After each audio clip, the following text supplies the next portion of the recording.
Setiap acara, setiap nyanyi saya selalu menyisikan isyarat Indonesia. Alhamdulillah. Ibu-ibu kenapa bengong melihat saya? Masya Allah, tabarakallah, Allahumma barik. Perkenalkan, saya sudah tahu semua? Alhamdulillah, Masya Allah. Saya saat ini berusia 56 tahun. Pakai kamera depan. Kameranya terbalik. Alhamdulillah menuju 65 tahun. Alhamdulillah.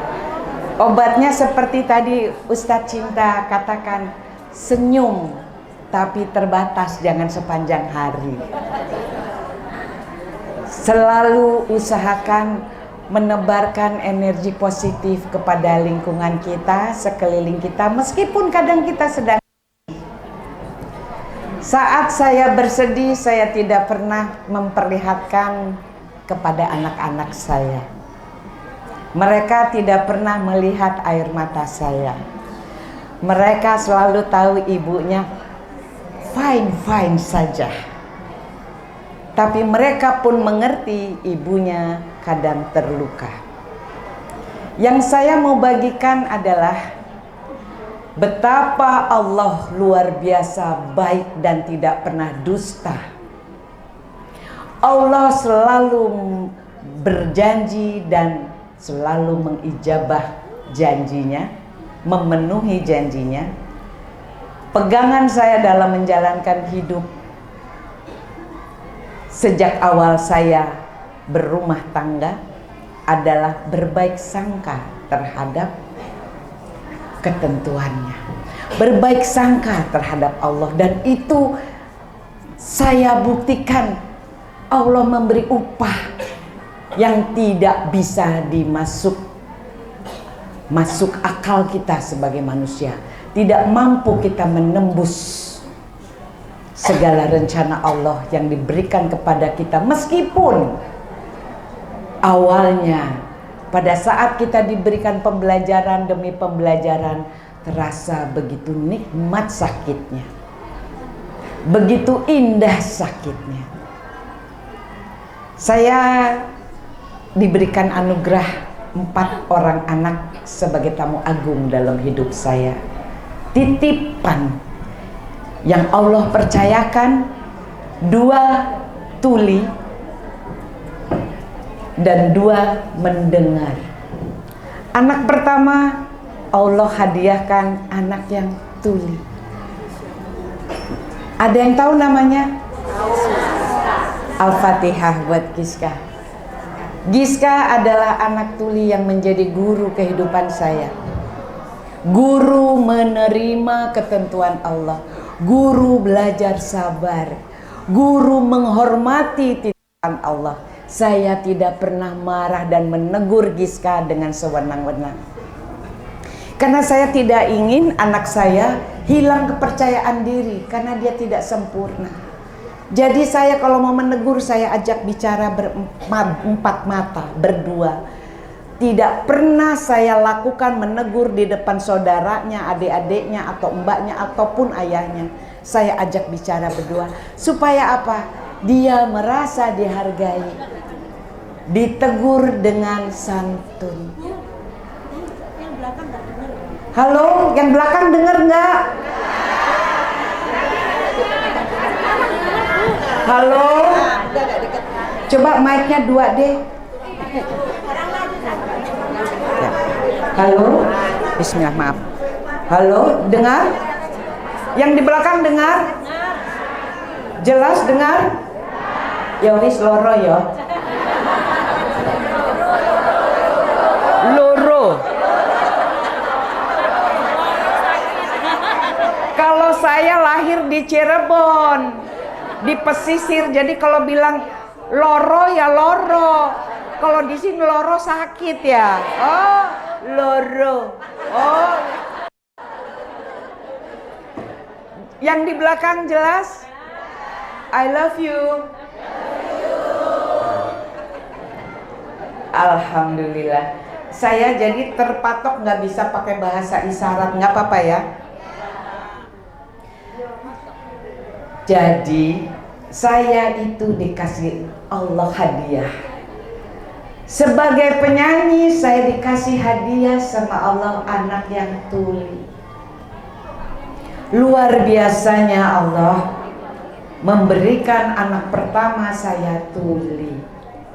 Apa yang terjadi? Sedih, bingung. Namanya ibu, maunya anaknya sempurna. Maunya anaknya bisa dibanggakan, betul? Lahir perempuan dibandoin, dimasukin keranjang telur, dibolak-balik, difoto. Anaknya belum bisa apa-apa dibikin kain lamun, ya kan? Semua orang tua akan bangga dan bahagia kalau dititipi amanah sama Allah. Saya dititipi anak tidak sempurna. Sedih ya, pasti jadi bahan gibah. Untungnya dulu medsos belum ada. Kalau ada, maka tiap hari maha benar netizen dengan segala komennya. Oh, Dewi Yulsi nikahnya beda agama. Wih, tahu sekali dia ya. Ayah saya kasihan sekali yang menikahkan saya. Betul tidak diinformasikan karena ayahnya Giska adalah seorang mu'alaf, anak pendeta yang sangat dihormati di Sulawesi Tengah. Jadi ayah saya disuruh berjanji tidak boleh woro-woro. Kata ayah saya tidak apa-apa, yang penting halal dan bisa istiqomah. Itu cerita pertama. Tekanan batin yang kedua, tidak boleh woro-woro. Tekanan batin pertama, punya anak tuli. Oh kebalik ya, tekanan batin pertama nggak boleh woro-woro. Tekanan batin kedua, punya anak tuli. Penyanyi gitu loh.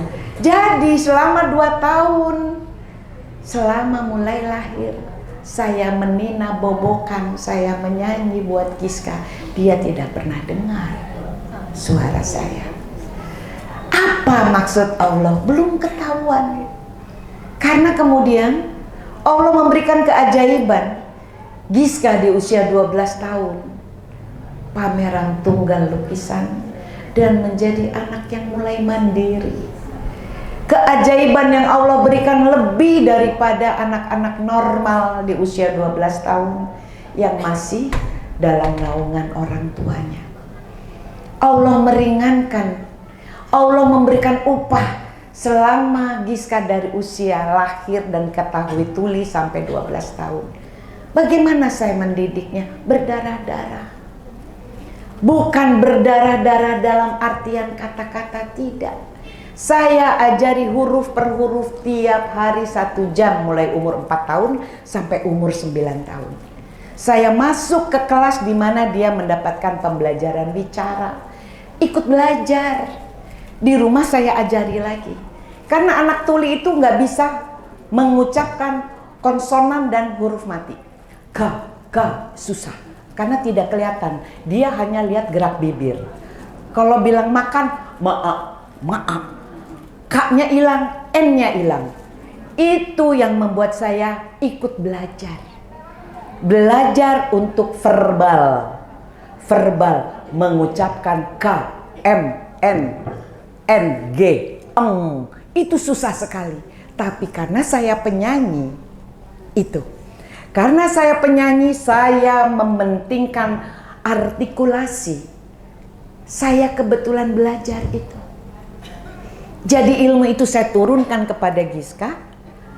Untuk huruf K 2 hari susah sekali dia untuk pengucapannya. G. Hari kedua dia berhasil dan dia lempar saya pakai kaleng minuman 12 cm robek. Dia bilang saya capek. Saya menangis, saya bilang sama. Saya juga capek, tapi itu penting kalau Giska sudah besar, orang paham, orang mengerti. Jadi tidak ujuk-ujuk semua, oh Giska bisa ngomong, oh Surya bisa ngomong. Enggak. Melatih anak tuli itu luar biasa. Alhamdulillah lelahnya. Untuk satu huruf, 1 jam, 1 hari. Huruf bukan kata. Lalu tiba-tiba orang bilang, oh Surya bisa ngomong, Surya tidak tuli. Kata siapa? Dia tidak tahu apapun bunyi kecuali getaran. Saya ikut melatihnya. Ya saya bilang sambil berdarah-darah betulan. Jadi tidak ada pengorbanan tanpa hasil. Semua perlu diperjuangkan. Jadi kalau ada keluarga, ada orang tua yang punya anak difabel atau disabilitas tuli, jangan menyerah. Sabar itu bukan menyerah. Sabar itu tetap ikhtiar, tetap aktif. Itu kalau kita dikasih anak tuli. Karena kalau dikasih anak mendengar juga, mereka bisa mentulikan diri.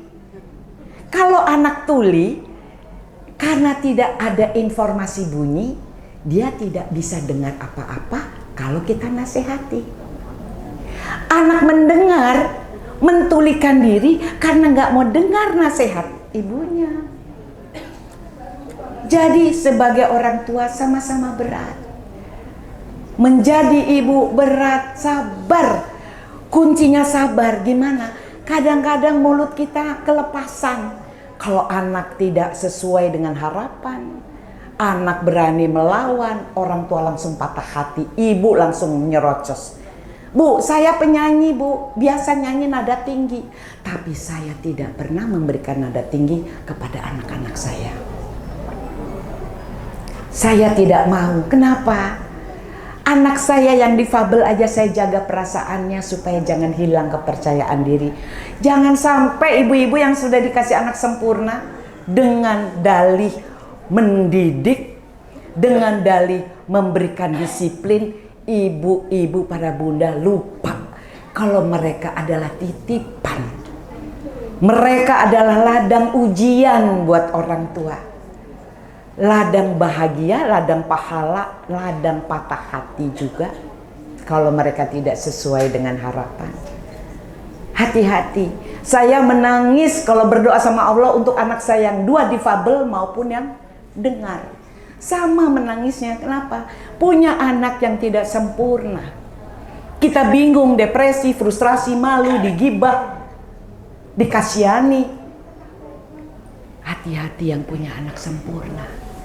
Kalau tidak dijaga akhlaknya, imannya, pendidikannya, mereka akan dicabut kesempurnaannya sama Allah beriringan waktu. Mereka mampu merusak karir orang tuanya, mereka mampu merusak dirinya sendiri dan nama baik keluarga. Hati-hati, karena kita kadang lalai, merasa aman punya anak sempurna, segala fasilitas dikasih, lupa ngajarin adab, akhlak. Semua pendidikan harus pinter, harus maju. Betul, saya setuju. Ilmu perlu, tapi keimanan, akhlak dan adab atas nomor 1. Percuma mereka menjadi orang berilmu tahu kalau tidak punya akhlak dan adab. Rusaklah orang tuanya juga. Banyak contoh anak-anak yang sempurna, pinter, hebat, orang tuanya mampu membawa orang tuanya ke jurang kehancuran. Bahkan saya dengar di Jawa Timur ini ada seorang anak yang mampu ngajak ibunya bareng ke penjara. Betul? Jadi tetap waspada, apapun yang Allah titipkan. Ingat-ingat, jangan mendidik atau memberikan pendidikan dan pengajaran kepada anak dengan keras. Jangan lupa, mereka hanya titipan. Kita tidak tahu kapan Allah mengambil mereka dengan cara apa. Saya dengar tadi pagi di masjid, apa ya tadi ya pagi kita? Di Sidoarjo. Ada seorang ibu menangis kepada saya. Anaknya umur 21 tahun baru meninggal minggu lalu, kecelakaan. Menyesal padahal dia eman banget. Bagaimana seorang ibu yang biasa marah-marah sama anak, tiba-tiba Allah ambil sekejap.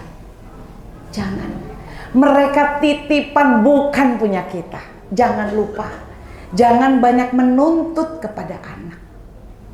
Kalau mereka membutuhkan kita, udah pasti. Kalau ada perlunya akan me-WA kita. Bu, Bun, buat bensin. Bun, Bu, buat pulsa. Itu memang takdir kita sebagai ibu adalah memberi. Gak usah marah. Pakai ilmu maklum. Kalau anak kita tidak mengabari kita, artinya mereka baik-baik saja. Berdoa saja sama Allah, titipkan sama Allah. Jangan merasa sebagai ibu tidak dihargai. Kalau kangen, kita duluan gak apa-apa. Masa gengsi sama anak? Nah, sedang di mana? Posisi di mana? Jaga diri ya, jangan lupa sholatnya. Jangan lupa doain ibu. Tolong di sujud akhirmu ya, doain ibu. Gak usah nyuruh-nyuruh. Ingatkan dan minta doakan kepada anak kita. Nggak usah gengsi untuk memulai, aduh anak saya nggak pernah ngasih kabar. Loh kenapa nggak mau mengabari dulu? Nggak apa-apa. Jangan sebagai orang tua kita ego. Kita hanya dititipi Allah dan mereka dibarengi bawa rezekinya dari Allah. Mereka hadir di rahim kita. Allah mengukir melalui ayah mereka di rahim kita. Mereka sudah dilengkapi rezekinya. Kalau kata orang dulu, banyak anak banyak rezeki. Karena betul tiap anak bawa rezekinya, bawa keberkahannya masing-masing. Pun kalau kita dikasih anak difabel, anak-anak dengan disabilitas. Ada lagi yang ngadu, saya dikasih anak yang tidak bisa apa-apa. Autis tidak bisa, ada autis masih bisa diedukasi. Ada yang kerusakan di otak, tidak bisa berdiri, tidak bisa. Itu keberkahan buat keluarga itu supaya ingat Allah terus. Allah sudah menitipkan kunci pintu surga sebetulnya. Asal sabar. Berbaik sangka terhadap semua ketentuannya. Saya berbahagia hari ini bukan karena saya lebih dikenal dari ibu-ibu. Enggak. Saya di sini berdiri di sini karena saya lebih berilmu? Tidak. Saya yakin para bunda, ibu-ibu semua punya cerita yang luar biasa hebat, tapi tidak ditakdirkan buat jadi wayang. Saya wayang. Orang tua dulu bilangnya kalau pemain film itu wayang. Tapi saya bilang saya wayang Allah, yang mana saya harus berbagi cerita betapa Allah rahmatnya sangat dekat, cinta dan kasih sayangnya dalam berbagai pembelajaran. Kalau kita luka, kita dikasih ujian, kita dikasih penderitaan, itu tanda Allah cinta sama kita. Kenapa? Kita akan bergantung hanya kepada Allah. Saya 4 anak, 2 dicabut pendengaran. Nggak cukup kata Allah. 23 tahun perkawinan, anak baru lahir 6 bulan, badai mulai menghadang. Dan saat anak saya usia 2 tahun setengah, Allah mutasikan jodoh saya ke orang lain. Pindah. Mutasi, rotasi, pindah. Iya, digeser jodoh saya sama Allah. Saya bilang, ya Allah, tega banget ya. Ini si bayi baru bicara, bisa panggil bapaknya. Kenapa engkau butakan mata hatinya? Menangis, iya nangis lihat si bayi. 7 bulan saya menangis. Tak hitung sampai kapan saya nangis. Loh iya, tak hitung. Setiap ngeliat bayi, saya nangis. Aduh kapan berhentinya nih ya. Tiap malam nangis. Dan saya cuma mencari Allah. Ya Allah, ya Allah, ya Allah. Nggak selesai di situ. Nggak lama perusahaan saya bangkrut. Orang yang saya percaya mempergunakan kekalutan saya untuk menyalahgunakan wewenangnya. Orang yang dipercaya. Saya marah. Tidak, saya maafkan dia lahir batin. Saya bilang itu cara Allah untuk membersihkan hidup saya. Allah mau mengajari saya, hei Dewi, kamu gak punya apa-apa, bukan siapa-siapa tanpa pertolonganku. Aku hanya bilang, Allah ambil aja semua. Saya masih punya anak 4. Jangan imanku yang kau ambil, kasihan anak-anakku. Allahu Akbar.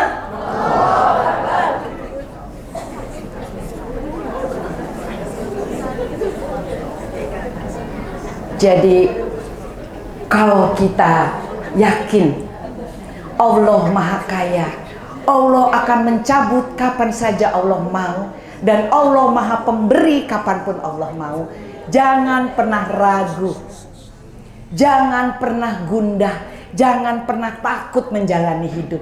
Kalau yakin Allah akan jadi penolong. Kan sudah dibilang, kenapa saya harus menangis terlalu lama? Nggak boleh. Manusia pada dasarnya akan bercerai dengan hidup, dengan pasangannya, dengan anaknya. Ada yang bercerai hidup kalau dengan pasangan, ada yang bercerai mati. Bersyukur masih bercerai hidup, ada obatnya, menikah lagi. Betul? Kalau ditinggal meninggal agak susah menurut saya. Karena yang akan diingat adalah kebaikannya. Bagaimana caranya? Ya Allah, udahlah harta saya habis, saya harus kontrak rumah. Saya bilang ke anak-anak, nggak usah khawatir. Kita semua di dunia ini kontrak. Yang punya sertifikat, yang punya rumah, kontraknya sama Allah. Kalau Allah berkehendak kun fayakun, rata jadi tanah, sak sertifikatnya. Betul ya? Kalau belum punya rumah, nggak usah kecil hati, masih bisa kontrak rumah orang. Saya bilang gitu kenapa? Saya bilang sama anak-anak, nggak usah khawatir, ibu nggak sedih. Waktu ibu dulu bucin sama ayahmu, ibu tinggalkan rumah di Cirebon itu hampir 1000 meter, 11 kamar. Mau tinggal di gang, sewa separuh gede. Demi, nggak boleh nyanyi. Ya di rumah aja, jangan memancing saya ya. Saya bukan ikan. Masya Allah. Alhamdulillah. Jadi ya hidup itu seperti ini. Air mata, menangis, ketawa, nangis lagi, ketawa lagi. Hidup inilah contoh kehidupan. Bagaimana caranya saya menghadapi hari demi hari? Allahu Akbar. Allah gantikan apa yang hilang. Sampai saya bilang, Allah, kalau masih ada sisa dari harta saya yang hilang, saya sedekahkan supaya engkau mengembalikan dalam berbagai bentuk yang indah, menurut waktu yang sempurna, menurut ukuran Allah. Dan Allah penuhi janjinya. Setelah saya kontrak rumah 4 tahun, menghidupi anak dengan rezeki Allah melalui suara, sambil masih sisa-sisa kewajiban kantor harus diselesaikan, hanya dari pinjaman suara ini yang anakku 2 nggak bisa dengar itu. Allah cukupkan rezeki. Anak-anak sekolahnya pada rajin belajar. Rama anak nomor 2 belajarnya rajin. Waktu itu masih baru SMP SMA. Surya baru lulus SD. Si kecil masih usia mulai 5 tahun, tahun 3 tahun, 2004 sampai 2008. Dan Allah menggantikan di 2008, ayo hitung aja hitung. 2008 sekarang berapa belas tahun? 17 Rek. 17. Oh iya, mau 18 tahun ya. Oke. 17,5.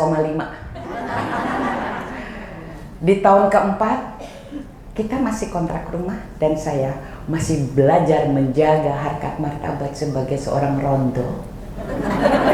Oh, juragan Bangkong datang, juragan apa kan datang kan? Dipikir kalau kita orang yang sedang susah akan gampang menerima. Saya bilang tidak. Wong saya diajarkan sama ibu saya orang Sumatera, orang Palembang. Masih ono rojo-rojone. Jadi biar sengsara tetap gengsi. Ya. Bapak saya juga masih ono rojo-rojone, biar sengsara tetap harus menjaga diri. Susah ya susah. Nyanyi ke pelosok-pelosok kemana tak jabani. Karena saya yakin Allah akan memberikan kecukupan rezeki. Tiba-tiba datanglah seorang duda.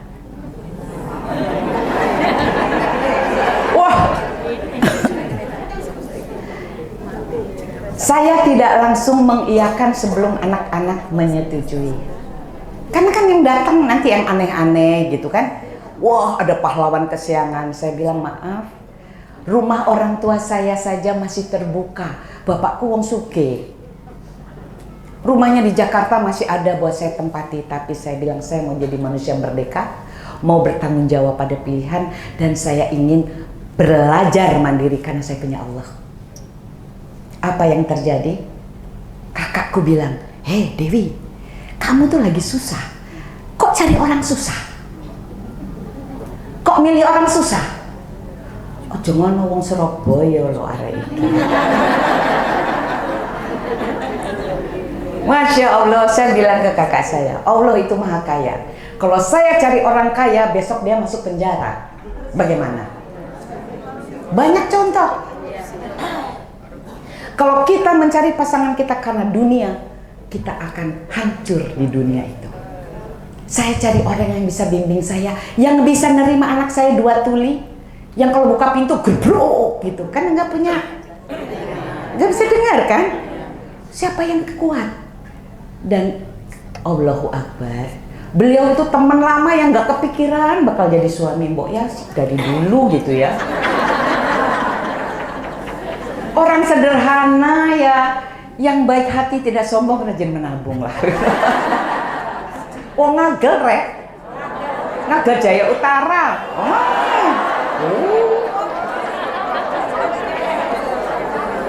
Masya Allah, alhamdulillah. Tahun 2008, catat ya, tahun. Jadi bukan Dewiul menyembunyikan, aku nggak suka pamer. Masa keluargaku, keluarganya suami, ribuan orang, masa kurang, masa harus 200 juta rakyat Indonesia tahu gitu. Beriringan waktu akan tahu. Tapi saya itu bukan suka flexing suami gitu kan. 2008, Giska bilang, iya Bu, ini aja Bu. Saya tidak mau ingin punya problem, hati-hati yang jomblo, yang rondo. Kalau mau menikah atau didekati laki-laki, kenalkan sama anak-anak. Pinjam feelingnya anak-anak. Pinjam. Mereka akan tahu ini baik atau enggak. Kalau anak-anak diam, hati-hati. Karena ada anak-anak diam karena ya udah yang penting ibunya bahagia. Padahal dia nggak setuju. Minta anak-anak jujur. Yang mana nak yang bisa jadi teman hidup. Jangan bikin problem dengan anak-anak. Banyak kejadian orang tua malah jauh sama anak gara-gara ngebelain suami yang new bojo. Hati-hati. Jadi satu itu. Kedua, apa yang terjadi? Ternyata Giska memilihkan abinya itu buat menemani saya. Itu cara Allah menguatkan saya. Karena 2 tahun kemudian Allah memanggil Giska. Giska meninggal 2010 di usia 28 tahun, meninggalkan 1 anak. Saat itu baru umur 3 tahun, 3 tahun setengah. Saya gendong cucu saya mengantarkan Giska ke liang lahat.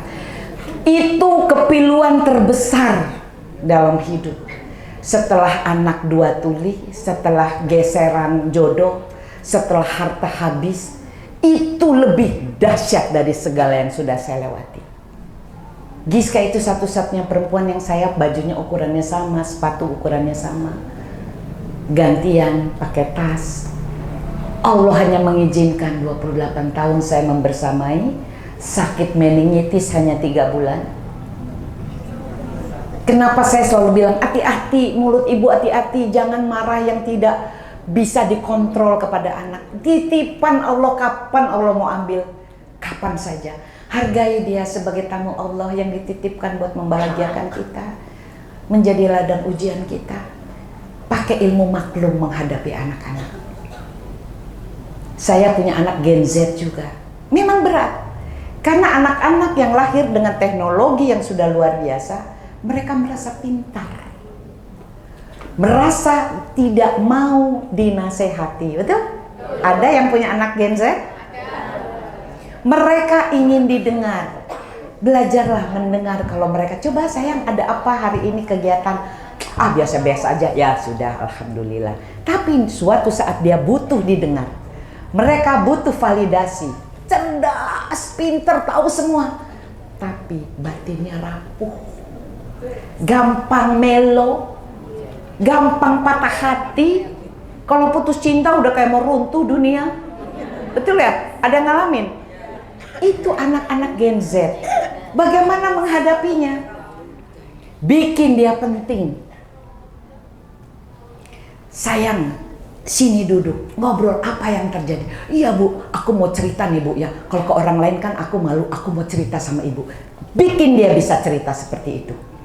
Mereka butuh validasi, butuh pengakuan. Ibunya aja dong yang ngakuin daripada dia cari-cari orang di luar gak ada yang mau ngaku.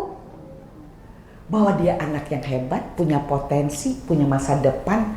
Dan bilang, kamu anak soleh yang ibu yakin kamu akan sukses. Afirmasikan itu, kamu anak soleh yang akan mulia hidupmu nak. Minta dia, sayang ayo sekali-kali yuk imami ibu. Udah doain ubun-ubunnya. Allah minta tolong anak ini diselamatkan dari fitnah dunia. Jadikan anak yang mulia, anak yang soleh. Karena paling berat menghadapi sudah anak Gen Z bungsu. Ada sindrom bungsu. Saya bilang pemuda berkumis tapi jadi bayi. Bayi berkumis. Itu anak-anak kita yang masuk generasi Gen Z. Apa kemudian nikmat Allah berikan lagi? Setelah kedukaan, saya 2 tahun menangis. Setiap lewat kamar Giska, saya menangis dan itu sudah jadi bercandaan Rama dan Raya. Kalau Surya ketawa aja ngelihatnya. Sebentar katanya ada sirine mau lewat. Sirine dibilang, sirine mau lewat nih, awas sirine mau lewat. Gitu. 2 tahun, bayangkan loh. Wa Allahu Akbar. 2 tahun saya lemah. Saya bilang, saya lemah ya Allah. Berat sekali itu. Jadi kalau ditanya, perjalanan paling berat saat harus mengantarkan anak ke liang lahat. Allah Maha Baik. Allah sesuai sangkaan hambanya. Waktu Surya divonis tuli, kakak saya bilang, kasihan ya Surya ya, ganteng-ganteng gini, gak bisa dengar gimana nanti. Saya bilang, kita lihat. Anak akan membuat saya bangga. Itu bahasa saya. Karena saya kesal dengar kasihannya kakak saya. Jadi saya bilang, lihat ini Allah mau bikin anak ini membanggakan saya. Kakak saya bengong aja. Gimana caranya? Dan Allah buktikan. Allah buktikan. Tapi nanti jangan kemana-mana setelah pesan-pesan berikut. Biar runtut ceritanya. Sudah lagi Giska pergi. Dan dalam kondisi kita masih berjuang, saya dengan abinya saling bekerja sama karena abinya orang media. Abinya itu orang film dulu, sutradara dokumenter. Jadi mulai membuat iklan-iklan buat saya. Kita berdua bekerja sama. Kalau ada kampanye, abinya yang bikin film buat calon bupati, calon gubernur. Saya yang keliling sosialisasi sholawatan. Termasuk buat Ibu Hovifah waktu itu. Jadi Allahu Akbar, insya Allah kalau kita mencari rezeki keringat yang barokah, kita berikan kepada anak-anak kita rezeki halal dan thayyiban. Insya Allah anak-anak itu akan menjadi anak yang baik. Insya Allah jadi anak yang soleh. Walaupun orang tuanya bercerai, alhamdulillah meski ada trauma, tapi anak-anak kami, anak saya tumbuh menjadi anak yang ingin membahagiakan ibunya. Karena saya bilang dalam kondisi terbatas, kalau buat sekolah, ibu akan mampukan bersama Abi, kita akan kerja buat kalian. Alhamdulillah atas izin Allah, 2014 Rama putra kedua kami yang dengar lulus S1 di Universitas Indonesia. Alhamdulillah Rama minta izin untuk meneruskan ke S2-nya dan lulus tahun 2018 Master Kenotariatan di Universitas Indonesia juga. Dan saat ini Rama bekerja sebagai legal compliance bagian hukum di perusahaan pertambangan PT Vale. Allahu Akbar, dengan rezeki yang Allah cukupkan buat menghidupi anak dan istrinya. Insya Allah dia bisa memuliakan istrinya dengan baik. Amin. Mau cerita tentang mertua menantu? Tunggu. Masih ada waktu? Saya mau ceritakan betapa Allah Maha Baik asal kita yakin. Hakul yakin ketentuan dan takdir Allah adalah baik. Air mata itu penyucian. Air mata derita yang Allah berikan cara kita mencari Allah. Wujud Allah sayang sama kita supaya kita terus mencarinya. Supaya kita hanya bergantung hanya kepada Allah, tidak ada yang lain. Dan saya membuktikannya. Kenapa surya Allah kasih pada saya? Menunggu 25 tahun. Setelah Surya divonis tahun 2005, saya menunggu 28 tahun. Menunggu jawaban Allah 28 tahun. Bahwa anak saya yang disabilitas, yang tidak sempurna, Allah bikin membuat derajat martabat saya naik. 2 dengan summa cum laude di Rochester Institute of Technology yang mahasiswanya 14.000 orang. 1.200 orang adalah mahasiswa tuli dari seluruh dunia. Surya lulus dengan 3 penghargaan. Allah Maha Besar. Berita itu ada di mana-mana. Kuasa Allah bersangka terhadap segala ujiannya. Tidak menyerah, tidak pasrah. Ada ikhtiar yang luar biasa dari kedua belah pihak. Surya itu waktu pergi ke Amerika 2018, di saat kakaknya Rama lulus S2. Dia bilang sama saya, "Ibu, saya izin mau ke Amerika." Saya bilang, "Bagaimana sayang jauh? Kan saya sudah menunda bertahun-tahun. Ibu selalu tidak ikhlas. Saya tidak mau, ibu tidak ridho." Saya bilang, "Oke, bismillah." Lalu bagaimana? "Ibu doakan saja saya." Saya berdoa terus. Saya puasa buat Surya, tirakat lah. Tiap anak saya tirakatin 41 hari. Maaf kalau dibilang bid'ah. Tapi saya termasuk orang timur, ada Jawanya, jadi saya percaya ikuti orang tua saya. Kalau buat anak, tirakat. Apa yang terjadi? Kebablasan.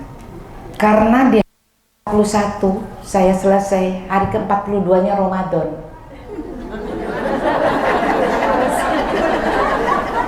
Saya bisa puasa 41 hari karena saya sudah menopause.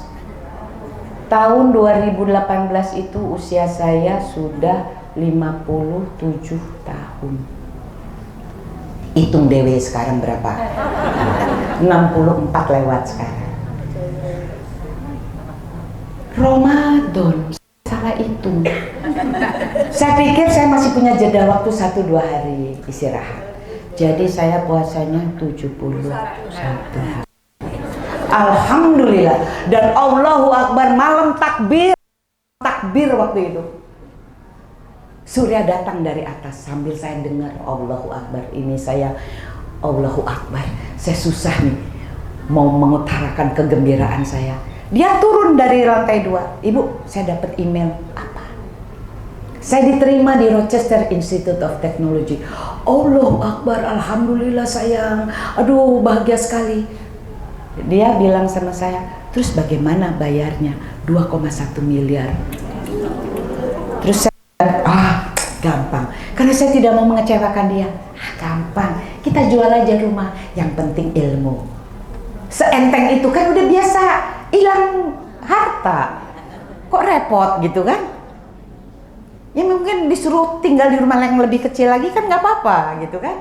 Padahal itu baru lunas rumahnya. KPR.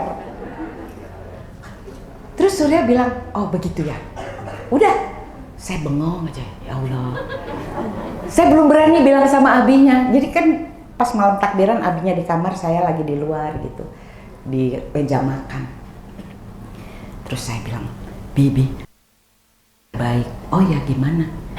2,1 M. Abinya lemas. Saya ingat betul, Masya Allah. Nggak lama dia turun lagi jam 1 kali ya. Karena kita malam takbiran tuh nggak tidur gitu kan. Dia bilang, hehehe, saya dapat beasiswa dari Japan Foundation. Allahu Akbar, lemes aku. Lemes ya, seneng ya, bersyukur ya. Wis pokoknya nano-nano lah. Allahu Akbar, itu seperti makan cabai.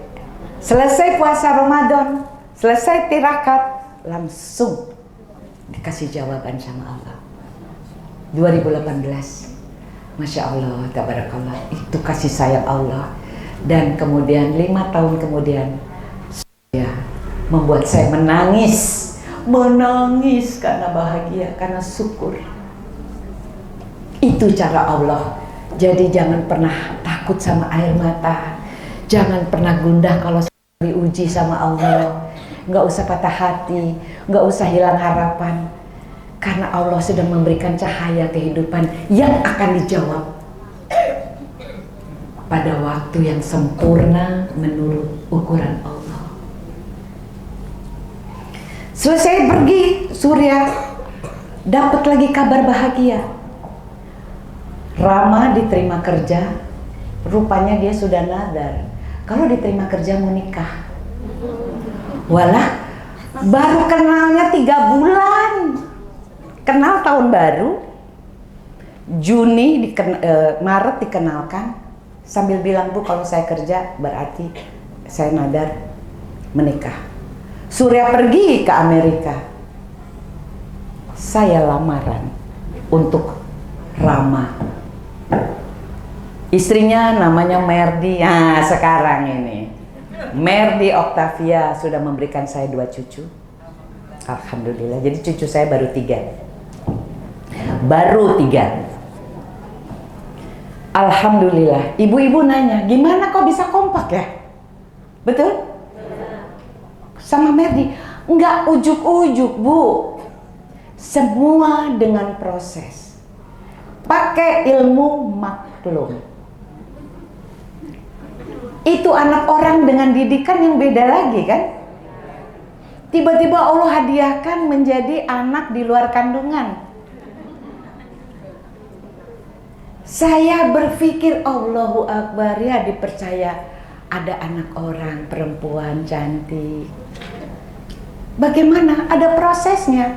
Bagaimana dia dididik disiplin sama orang tuanya, sementara saya santai, kaget-kaget juga dia. Tiba-tiba saya harus melayani dia, namanya ke anak, panik dia, bingung. Sempat di rumah saat dia sakit karena waktu hamil dapat cobaan pengentalan darah.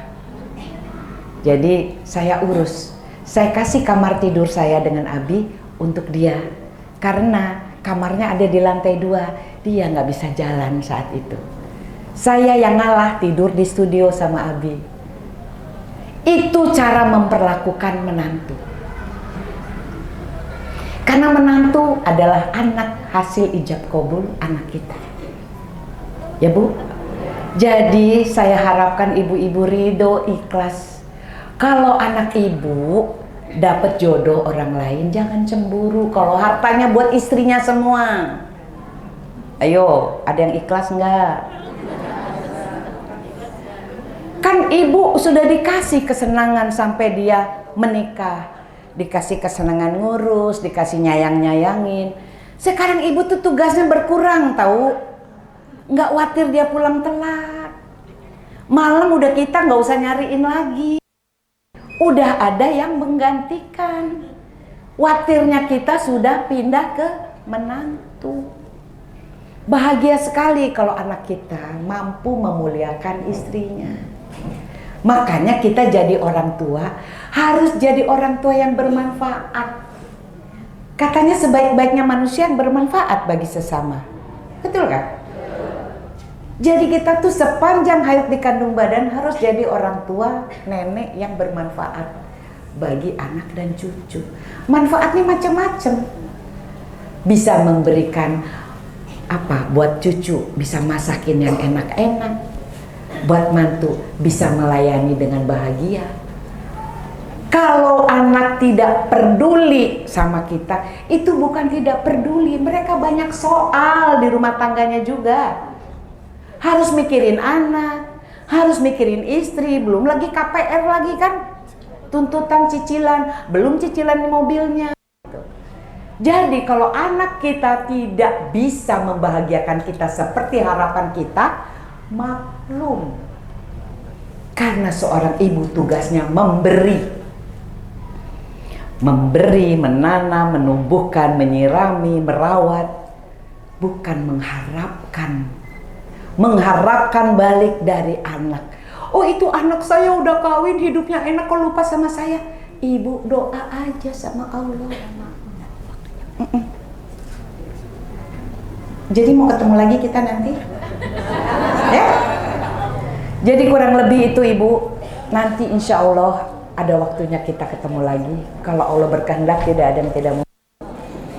Yakin semua titipan, semua adalah titipan. Jadi apa yang dititipkan sama Allah, jadikanlah itu sebaik-baik titipan yang bermanfaat bagi kita. Saya mohon ampun pada Allah dan minta maaf andaikan ada laku ucap yang kurang berkenan. Jangan kemana-mana setelah pesan-pesan berikut ini. Saya tetap akan ada di sini. Barakallahu fikum. Wassalamualaikum warahmatullahi wabarakatuh.